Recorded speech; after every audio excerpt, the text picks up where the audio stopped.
ओम नमः शिवाय। आपके अपने YouTube चैनल जय मां कंजक में आपका बहुत बहुत स्वागत है। श्री शिव महापुराण की कथाओं को आगे बढ़ाते हुए आज की कथा का आरंभ हम पार्वती जी का क्रोध से ब्राह्मण को फटकारना अध्याय से करेंगे। उम्मीद करती हूँ कथा का पूरा फल लेने के लिए अब कथा को शुरू से लेकर अंत तक जरूर श्रवण करेंगे। ओम नमः शिवाय। पार्वती जी बोली, हे ब्राह्मण देवता, मैं तो आपको परम ज्ञानी महात्मा समझ रही थी, परंतु आपका भेद मेरे सामने खुल चुका है। आपने शिवजी के विषय में मुझे जो कुछ भी बताया ये मुझे पहले से ही ज्ञात है, पर ये सब बातें सर्वथा झूठ है, इनमें सत्य कुछ भी नहीं। आपने तो कहा था कि आप शिवजी को अच्छी प्रकार से जानते हैं। आपकी बातें सुनकर लगता है कि आप झूठ बोल रहे हैं, क्योंकि ज्ञानी मनुष्य कभी भी त्रिलोकीनाथ भगवान शिव के विषय में कोई भी अप्रिय बात नहीं कहते। ये सही है कि लीलावश शिवजी कभी कभी अद्भुत वेश धारण करते हैं, परंतु सच्चाई तो ये है कि साक्षात परब्रह्म है, वे ही परमात्मा है। उन्होंने स्व इच्छा से ऐसा वेश धारण किया। हे ब्राह्मण, आप कौन है जो ब्राह्मण का रूप धरकर मुझे छलने के लिए आए हैं? आप ऐसी अनुचित व असंगत बातें करके एवं तर्क वितर्क करके क्या साबित करना चाहते हैं? मैं भगवान शिव के स्वरूप को भली भांति जानती हूँ। वास्तव में शिवजी निर्गुण ब्रह्म है। समस्त गुण ही जिनका स्वरूप हो, भला उनकी जाति कैसे हो सकती है? शिवजी तो सभी विद्याओं का आधार है, भला फिर उनको विद्या से क्या काम हो सकता है? पूर्व काल में भगवान शिव ने ही श्री हरि विष्णु को संपूर्ण वेद प्रदान किए। जो चराचर जगत के पिता है, उनके भक्तजन मृत्यु को भी जीत लेते हैं। जिनके द्वारा इस प्रकृति की उत्पत्ति हुई, जो सभी तत्वों के आरंभ के विषय में जानते हैं, उनकी आयु का माप कैसे किया जा सकता है? भक्तवत्सल शिवजी सदा ही अपने भक्तों के वश में रहते हैं। वे अपने भक्तों को प्रसन्न होने पर प्रभु शक्ति, उत्साह शक्ति और मंत्र शक्ति नामक अक्षय शक्तियां प्रदान करते हैं। उनके परम चरणों का ध्यान करके ही मृत्यु को जीता जा सकता है, इसलिए शिवजी का मृत्युंजय नाम से जाना जाता है। भगवान शिव की कृपा प्राप्त करके ही विष्णु जी को विष्णुत्व, ब्रह्मा जी को ब्रह्मत्व और अन्य देवताओं को देवत्व की प्राप्ति हुई है। भगवान शिव महाप्रभु हैं। ऐसे कल्याणमयी भगवान शिव की आराधना करने से ऐसा कौन सा मनोरथ है जो सिद्ध नहीं हो सकता?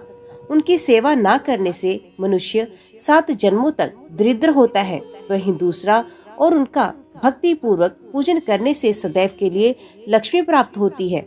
भगवान शिव के समक्ष 8 सिद्धियां सर झुकाकर इसलिए नृत्य करती हैं कि भगवान उनसे सदा संतुष्ट रहे। भला ऐसे भगवान शिव के लिए कोई भी वस्तु कैसे दुर्लभ हो सकती है?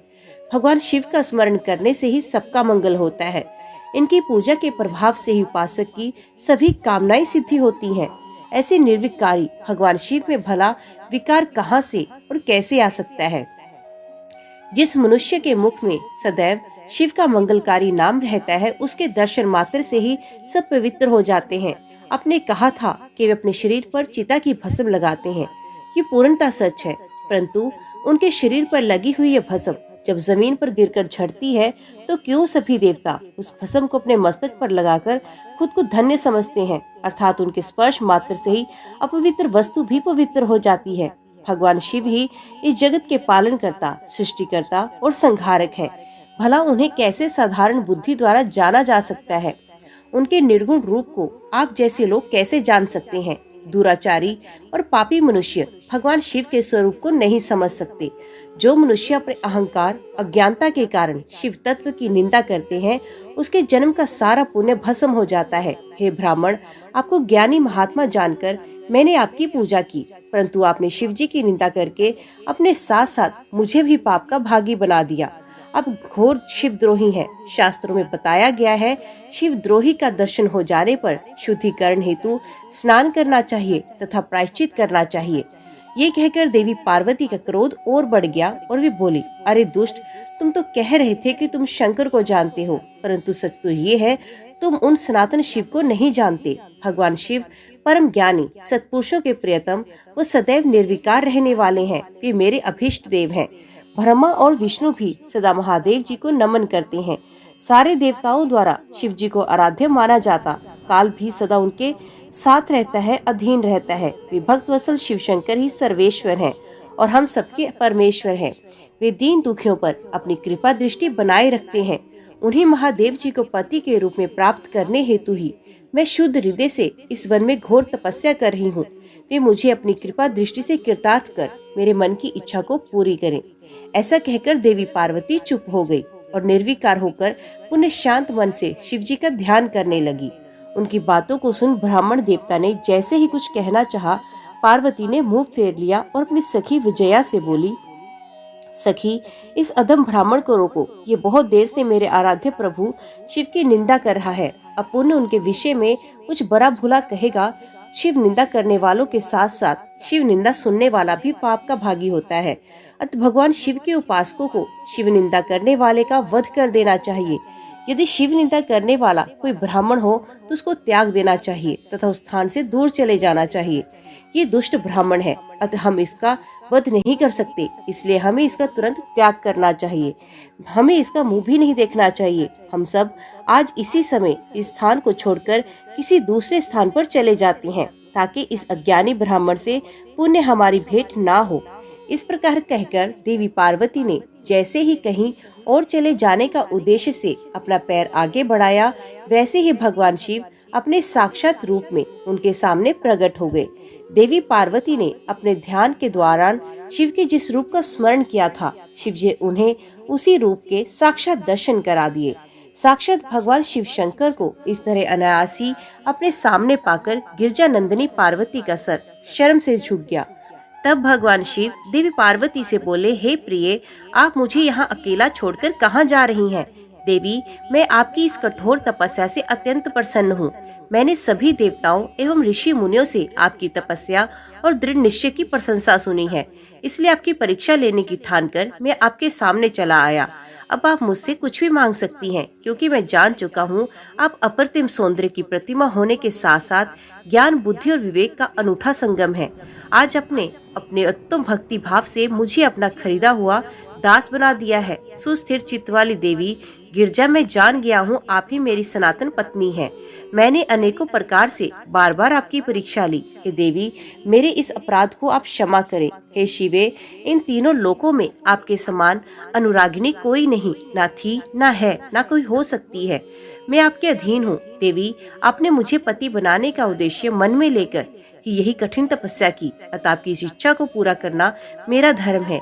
देवी, मैं शीघ्र ही आपका पाणी ग्रहण कर आपको अपने साथ कैलाश पर्वत पर ले जाऊंगा। देवादिदेव महादेव जी के इन वचनों को सुनकर गिरजा नंदिनी पार्वती के आनंद की कोई सीमा न रही। वे अत्यंत प्रसन्न हुई। हर्षातिरेक से उनका तपस्या करते हुए सारा कष्ट पल में ही दूर हो गया। उनकी सारी थकावट तुरंत ही दूर हो गई। पार्वती अपनी तपस्या की सफलता और त्रिलोकीनाथ भक्तवत्सल महादेव जी के साक्षात दर्शन पाकर कृतार्थ हुई और उनके सभी क्लेश पल भर में ही दूर हो गए। ब्रह्मा जी कहते हैं, नारद, परमेश्वर भगवान शिव की बातें सुनकर उनके साक्षात स्वरूप का दर्शन पाकर देवी पार्वती को बहुत हर्ष हुआ। उनका मुखमंडल प्रसन्नता के कारण कमल दल के समान खिल उठा। उस समय वे बहुत सुख का अनुभव कर रही थी। अपने सम्मुख खड़े महादेव जी से वे इस प्रकार बोली, हे देवेश्वर, आप सबके स्वामी हैं। हे प्रभु, पूर्व काल आपने जिस प्रिया के कारण प्रजापति दक्ष के संपूर्ण यज्ञ का पलों में विनाश किया, भला उसे ऐसे ही क्यों भुला दिया? हे सर्वेश्वर, हम दोनों का साथ तो जन्म जन्मांतर का है। प्रभु, इस समय मैं समस्त देवताओं की प्रार्थना से प्रसन्न होकर उनको तारकासुर के दुखों से मुक्ति दिलाने के लिए पर्वतों के राजा हिमालय की पत्नी देवी मैना के गर्भ से उत्पन्न हुई। आपको ज्ञात ही है कि आपको पुण्य पति रूप में प्राप्त करने हेतु ही मैंने ये कठोर तपस्या की। हे देवेश, आप मुझसे विवाह कर मुझे मेरी इच्छा अनुसार अपनी पत्नी बना लें।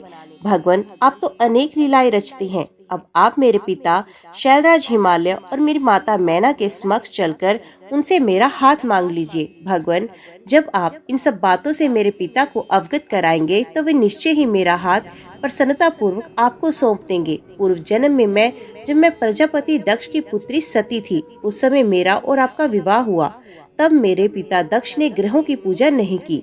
उस विवाह में ग्रह पूजन से संबंधित बहुत बड़ी त्रुटि रह गई थी। मैं ये चाहती हूँ इस बार शास्त्रोक्त विधि से हमारा विवाह संपन्न हो। हमें विवाह से संबंधित सभी रीति रिवाजों और रस्मों का भली भांति पालन करना चाहिए ताकि इस बार हमारा विवाह सफल हो सके। देवेश्वर, आप मेरे पिता हिमालय को इस संबंध में बताएं ताकि उन्हें अपनी पुत्री की तपस्या के विषय में ज्ञात हो सके। देवी पार्वती के प्रेम और निष्ठा भरे इन शब्दों को सुनकर भगवान शिव बहुत प्रसन्न हुए और हंसते हुए बोले, हे देवी महेश्वरी, इस संसार में हमारे आसपास जो कुछ भी दिखाई देता है वे सभी नाशवान अर्थात नश्वर है। मैं निर्गुण परमात्मा हूँ। मैं अपने ही प्रकाश से प्रकाशित होता हूँ। मेरा अस्तित्व स्वतंत्र है। देवी, आप समस्त कर्मों को करने वाली प्रकृति हैं। आप ही महामाया हैं। आपने ही मुझे इस माया मोह के बंधनों में फंसाया है। मैंने इन सभी को धारण कर रखा है। कौन मुख्य ग्रह है, कौन ऋतु समूह है। हे देवी, आप और मैं दोनों ही सदैव अपने भक्तों को सुख देने के लिए ही अवतार ग्रहण करते हैं। आप सगुण और निर्गुण प्रकृति हैं। हे गिरिजे, मैं आपके पिता के पास आपका हाथ मांगने के लिए नहीं जा सकता, फिर भी आपकी इच्छा को पूरा करना मेरा कर्तव्य है। अतः आप जैसा कहेंगी मैं अवश्य करूँगा। महादेव जी के ऐसे कहने पर देवी पार्वती अति हर्ष का अनुभव करने लगी और शिव जी को भक्ति पूर्वक प्रणाम करके बोली, हे नाथ, आप परमात्मा है और मैं प्रकृति हूँ।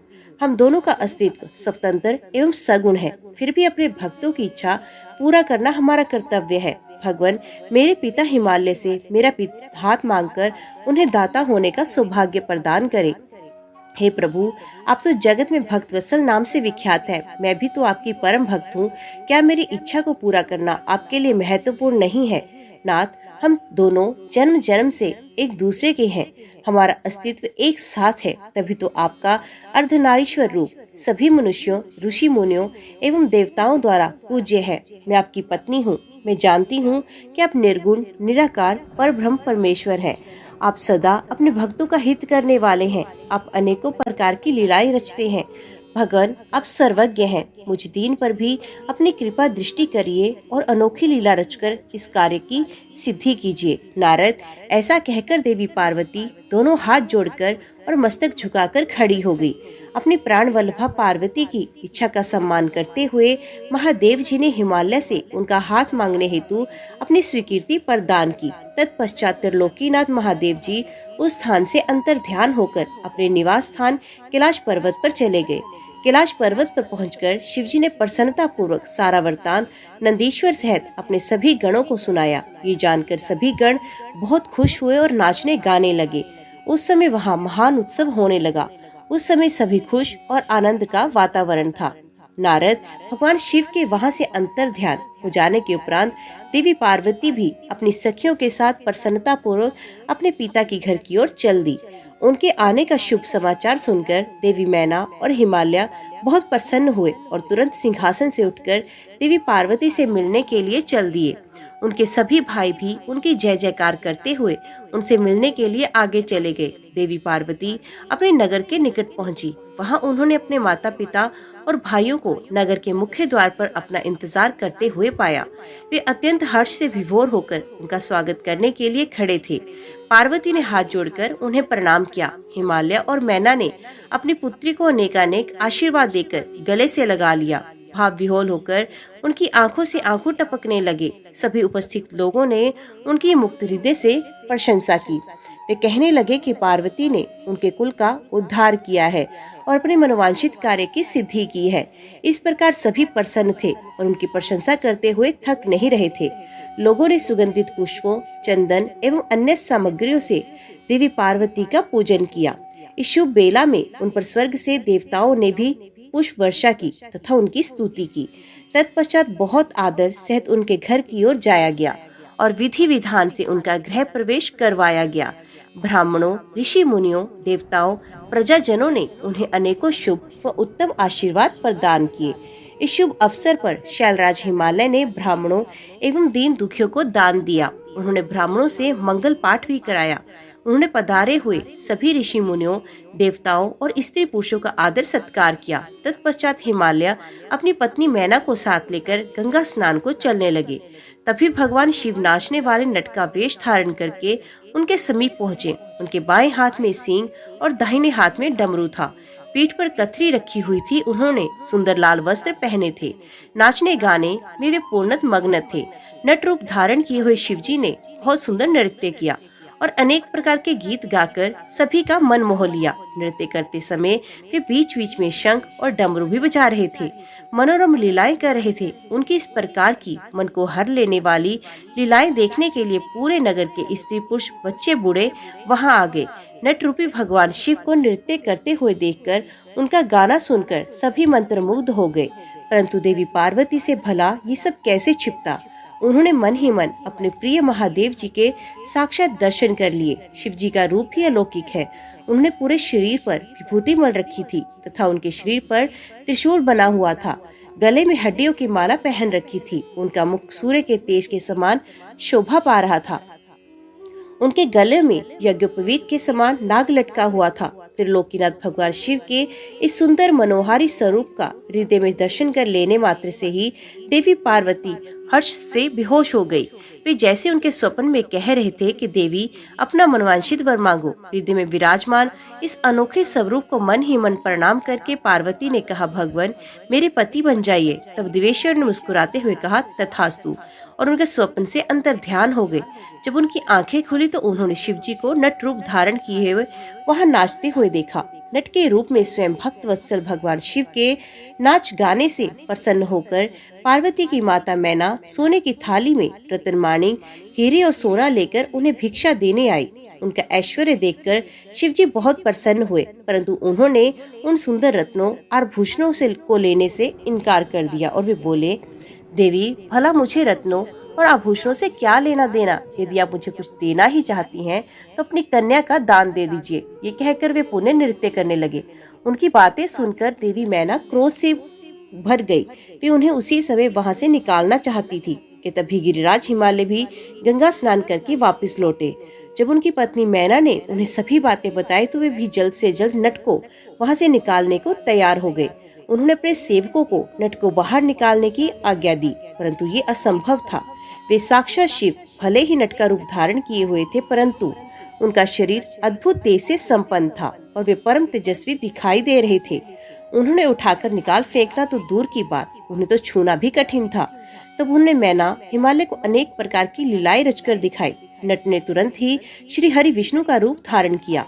उनके माथे पर किरीट, कानों में कुंडल, शरीर पर पीले वस्त्र अनोखी शोभा पा रहे थे। उनकी 4 भुजाएं थी। पूजा करते समय हिमालय और मैना ने जो पुष्प, गंध एवं अन्य वस्तुएं अर्पित की थी, वे सभी उनके शरीर और मस्तक पर शोभा पा रही थी। ये देखकर सभी आश्चर्यचकित हो गए। तत्पश्चात नट ने जगत की रचना करने वाले ब्रह्मा जी का चतुर्मुख रूप धारण कर लिया। उनका शरीर लाल रंग का था और वे वैदिक मंत्रों का उच्चारण कर रहे थे। उन सभी ने उस नट भक्तवत्सल भगवान शिव के उत्तम रूप को देखा। उनके साथ देवी पार्वती भी थी। वे रुद्र रूप में मुस्कुरा रहे थे। उनका वे स्वरूप अत्यंत सुंदर एवं मनोहारी था। उनकी ये सुंदर लीलाएं देखकर सभी आश्चर्यचकित रह गए और परम आनंद का अनुभव कर रहे थे। तत्पश्चात पुनः एक बार नट रूपी शिवजी ने मैना हिमालय से उनकी पुत्री का हाथ मांगा तथा अन्य भिक्षा ग्रहण करने से इनकार कर दिया, परंतु शिवजी की माया से मोहित हुए गिरिराज हिमालय ने उन्हें अपनी पुत्री सौंपने से मना किया।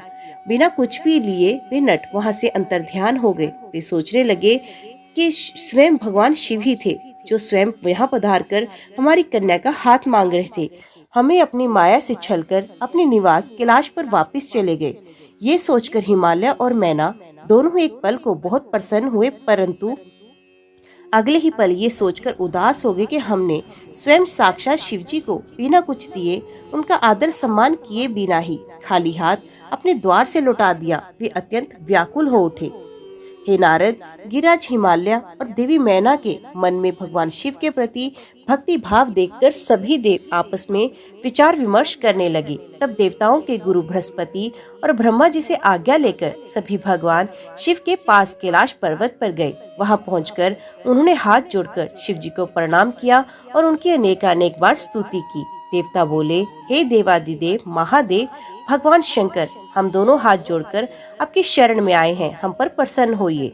और हम पर अपनी कृपा दृष्टि बनाइए। प्रभु, आप तो भक्त वत्सल हैं और अपने भक्तों की प्रसन्नता के लिए कार्य करते हैं। आप दीन दुखियों का उद्धार करते हैं। आप दया और करुणा के अथाह सागर हैं। आप ही अपने भक्तों को संकटों से दूर करते हैं तथा उनकी सभी विपत्तियों का नाश करते हैं। इस प्रकार महादेव जी की अनेकों बार स्तुति करने के बाद देवताओं ने भगवान शिव को गिरिराज हिमालय और उनकी पत्नी मैना की भक्ति से अवगत कराया और आदर सहित सभी बातें उन्हें बता दी। तत्पश्चात भगवान शिव ने हंसते हुए उनकी सभी प्रार्थनाओं को स्वीकार किया तो अपने कार्य को सिद्ध हुआ समझकर सभी देवता प्रसन्नता पूर्वक अपने अपने धाम को लौट गए। जैसा कि सभी जानते हैं कि भगवान शिव को लीलाधारी कहा जाता है। वे माया के स्वामी हैं। उन्हें शैलराज हिमालय के घर गए। उस समय राजा हिमालय अपनी पुत्री पार्वती सहित सभा भवन में बैठे हुए थे। उन्हें ऐसा रूप धारण किया कि वे कोई ब्राह्मण अथवा साधु संत जान पड़ते थे। उनके हाथ में दंड व छत्र था। शरीर पर दिव्य वस्त्र तथा माथे पर तिलक शोभा पा रहा था। उनके गले में शालिग्राम तथा हाथ में स्फटिक की माला थी। वे मुक्त कंठ से हरि नाम का जप कर रहे थे। उन्हें आया देख पर्वतों के राजा हिमालय तुरंत उठकर खड़े हो गए और उन्होंने ब्राह्मण को भक्ति भाव से साष्टांग प्रणाम किया। देवी पार्वती अपने प्राणेश्वर भगवान शिव को तुरंत पहचान गई। उन्होंने उत्तम भक्ति भाव से सर झुकाकर उनकी स्तुति की। वे मन ही मन बहुत प्रसन्न हुई। तब ब्राह्मण रूप में पधारे भगवान शिव ने सभी को आशीर्वाद दिया। तत्पश्चात हिमालय ने उन ब्राह्मण देवता की पूजा आराधना की और उन्हें मधुपर्क आदि पूजन सामग्री भेंट की, जिसे शिवजी ने प्रसन्नता पूर्वक ग्रहण किया। तत्पश्चात पार्वती के पिता हिमालय ने उनका कुशल समाचार पूछा और वे बोले, हे विप्रवन, आप कौन हैं? ये सुनकर ब्राह्मण देवता बोले, हे गिरिश्रेष्ठ, मैं वैष्णव ब्राह्मण हूँ और भूतल पर भ्रमण करता हूँ। मेरी गति मन के समान है, एक पल में यहाँ दूसरे पल में वहाँ। मैं सर्वज्ञ परोपकारी शुद्ध आत्मा हूँ। मैं ज्योतिषी हूँ और भाग्य की सभी बातें जानता हूँ। क्या हुआ है, क्या होने वाला है, ये सब मैं जानता हूँ। मुझे ज्ञात हुआ है कि आप अपनी दिव्य सुलक्षणा पुत्री पार्वती को, जो कि सुंदर एवं लक्ष्मी के समान है, आश्रय विहीन कुरूप और गुणहीन महेश्वर शिव को सौंपना चाहते हैं।